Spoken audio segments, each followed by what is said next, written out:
చెప్పినట అన్ని మాటలు నిలబెట్టుకున్నాడట. ఏం చెప్పినాడు నీ మేనిఫెస్టోలో? 100 రోజుల్లో 6 గ్యారెంటీలు అమలు చేస్తా అని మాట తప్పిన సన్నాసివి నువ్వు కాదా?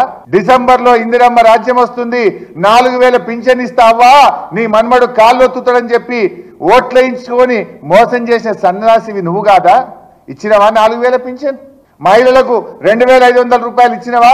100 రోజుల్లో 2500 రూపాయలు ఇస్తా అని బాండ్ పేపర్ల మీద రాసి అక్క చెల్లెళ్ళ కాళ్ళేళ్ళ పట్టుకొని అధికారంలో కూర్చున్నాక అక్క చెల్లెల్ని మోసం చేసిన సన్నాసివి నువ్వు కాదా?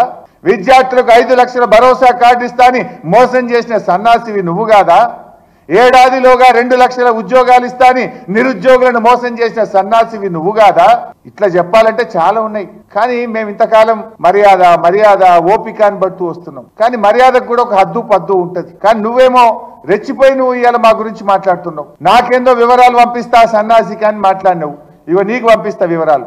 సిద్దిపేట మండలం వెంకటాపూర్ గ్రామంలో రుణమాఫీ జరగని 82 మంది రైతుల వివరాలు నీకు పంపిస్తా సన్నాసి, చూసి చెయ్యి. నువ్వు నాకు పంపించుడుగా నీకు పంపిస్తాను. రెడీగా ఉన్నాయి. రైతు వారీగా ఒక్కొక్క రైతు పేరుతో సహా ఉన్నాయి.